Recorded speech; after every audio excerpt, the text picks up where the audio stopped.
This is the Altitude Daily Podcast. Everything you can't miss from today on Altitude Sports Radio. Mosher, Lombardi, and Kane. Did you hear the answer that Joker gave over the weekend? He was at a press conference.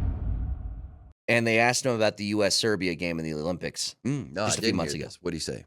He said the U.S. loss was the worst loss of his life. Interesting. Like, that's how much he cared about that. And because Nelly brought it up earlier, he goes, he's probably as proud of that bronze medal as he is the NBA championship. I'm like, he might be. But that is the level of intensity that I don't think you can get to because, I mean, think about this for a second. And I was wondering how that would hit Nuggets fans' ears. They just lost a Game 7 last year. They had a 20-point lead in the second half at home, trying to go back-to-back. And he just said the worst loss of his life was the U.S. and Serbia. Man, it's the country, brother. But that's what I'm saying. Like, I think everybody kind of understands it, especially with him and his personality. We kind of get who he is now. But I was just like, pretty interesting. Now I see why the Four Nations thing works so well, is that if you do that, then those guys care. But they just, I don't know. You can't manufacture that, I don't think, anymore. There's a couple things about it. And basketball is my favorite sport. I love basketball. Love it so much. But there has been a little bit of the worst part of Major League Baseball spilling over into the NBA, and that's dudes who are too cool for school. You know what I mean? Like, you always got to play it cool, man. You know what I mean? You always got to be. It's like you're flying F-22s. You're a fighter pilot. You got that, like, cool Mo-D kind of good. And I don't like that attitude. I don't like it. Like, go out there and win and act like you care that you're going to win and you want to do. Like,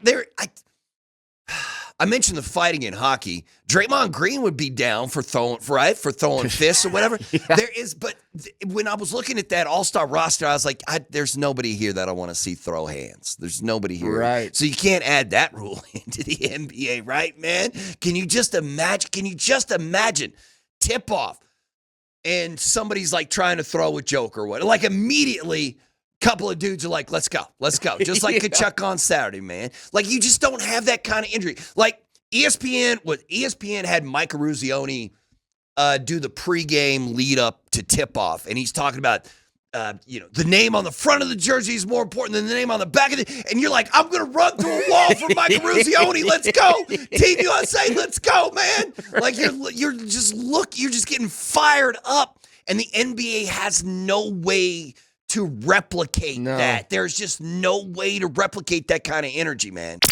The Altitude Daily. The Morning Sprint. Every 8 years, that's the clock that you're on. If you're waiting for a league that likes to fail to promote its product, fail to promote its players, every 8 years, the National Hockey League does something revolutionary. And you have to wait damn near a decade to see it, Coach. But every 8 years, you get something spectacular. In 2008, we got the Winter Classic. Snow coming down in Buffalo, right when Sidney Crosby and Alexander Ovechkin were tasked with saving the league. Snow's falling down. The shootout was a brand new thing in the league, and who else but Sidney Crosby gets the final shot. He beats Ryan Miller, and the Penguins go off in their powder blue uniforms to win that thing. 8 years later, in 2016, we get the World Cup of Hockey, where they bring an under-23 team, Team North America, with Austin Matthews, Nathan McKinnon, Jack Eichel, Johnny Gaudreau, all these young guns going up against Team USA, Team Canada, the Swedes, the Finns, Team Europe. That was a massive hit. And then 8 years later, just north of 8 years later at this point, we get what was an unbridled success on Saturday night between USA and Canada. That was perfection. The Morning Sprint. I haven't seen T do it as the true number one. So maybe it's me just being gun shy on a player that's finally reaching his age of free agency. That could be it. I just don't see him as true 30. What is Cortland going to command? Or what is what's he on the hook for right now? Cortland Sutton, $14 million in cash and a $20 million cap hit next year. Is he worth $10 million more than Cortland Sutton? Probably. Yeah. But I don't know. He's not worth double. He's not worth double. No. Because that's what we're talking. In the open market, he'd be double. More than double. Cortland Sutton's Yes, value. for cash, yes. Yes. I don't think he's worth double Cortland Sutton. And I don't think he's worth the point where if you were to sign Tee Higgins or trade for him and then sign him, you lose Cortland. And then who's your number 2? Are you ready for any one of the guys on the roster right now to step in? The Altitude Daily. Columbus, Hastings, and Dmac. Dmac. Oh, man. It's freaking amazing. It was. I ate up every single second of the Canada game. Not every single second of Sweden, but I ate up every single second of Canada. Mm-hmm. And had all my red-blooded American blood just pouring out of me as I'm watching that game. I mean, are you kidding me? Give me some Ric Flair, give me some Hardy, give me whatever. I mean, I felt it all in that game. I tell you what, I'm a big fan. Kachuk Brothers, let's go. Big fan, fan for life. Fan for life for the Kachuk brothers. Big fan. Yeah. Never knew I was, but I am now. We were at number 38 with the radio station, and it was awesome. First of all, the weather Saturday here was terrible. So I was like, oh my gosh, who's even going to go out for this thing? Packed. And, hey, who's rooting for Canada? And Kale wasn't playing. And yeah, there's a few people, including my lovely wife, whose love for the Avalanche knows no bounds. I don't get that. I don't get that. She loves the Avs, bro. It's listen, as simple as that. Listen, I'm just going to say this. It's okay on Saturday night as you're watching that game to tell Nathan McKinnon, Devon Taves, and Cale Makar, who is sick. I get it. You can tell them all to pound sand on Saturday. Wow. They can All right. pound sand as far as I'm concerned. Okay, well, good enough. And Binnington scarred up Nathan's face with a loose puck in just the warm-ups. Nice job there, you dope. And by the way, how could you try to support the Avs on a team with Binnington? Like, you can't do that. It's the whole. How do you support a team with Hellebuck as the goalie for America? I mean, I don't know. Trust me. Now I'm starting to like the guy. Right. There's all sorts of bizarro conflicts going on all over the place. But that's like the only American player to dislike. Like, Well, a lot of people- name another. the Kachuk brothers are not exactly the most well-loved in Avalanche. They are land. now. Okay, listen, I'm on the same side here, and it was awesome. And the first 9 seconds of that game may have been the most electric, dynamic, exciting beginning to any sport ever. Frankly, it is hard to think of the beginning of any other sport in sporting history more electric than the first 9 seconds of that game. Yep. Hey, 303-504-0925. I mean, I'm not saying it was like the greatest game of all time because it doesn't have any significant championship consequences. But if you just want to look at an anticipated game in the beginning of it, give me something that was better at the very beginning. The Altitude Daily. Kretman and Lindahl. All right, Spring. So now flip it forward.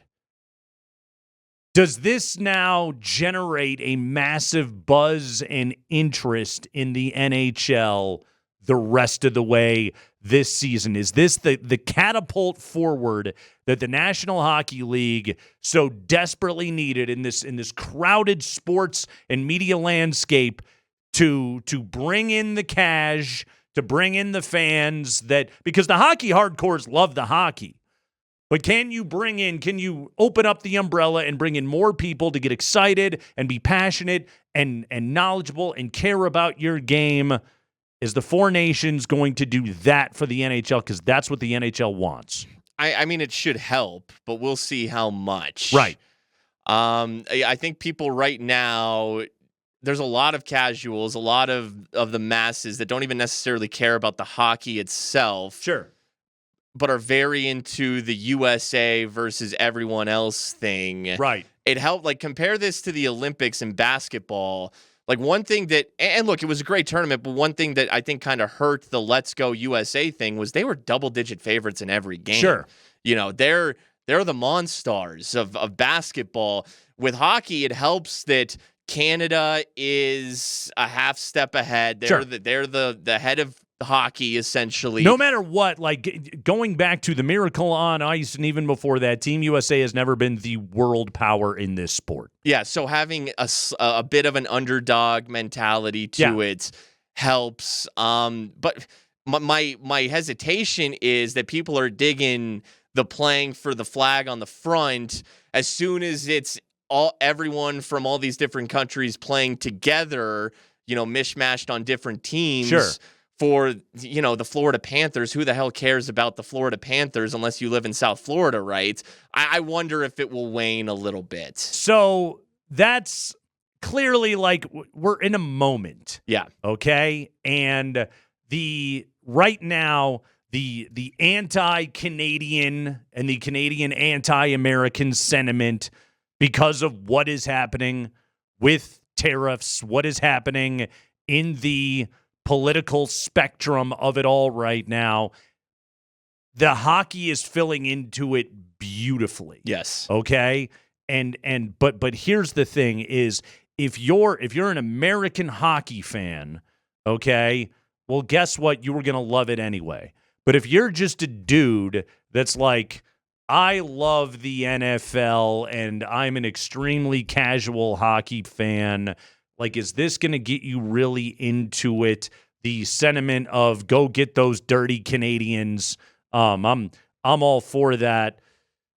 Like if the nationalism culture war aspect of it is what is hauling you in, well, guess what? Next week when you turn on the Blackhawks Blue Jackets game and you're like, oh, it's 16 Canadians and my favorite American is playing with some commie Swedes. I hate this. Right, exactly. And you'll just flip back to cable news. So again, like this is filling in a moment beautifully. Does it have much carryover? To your point, Spring, it can't hurt.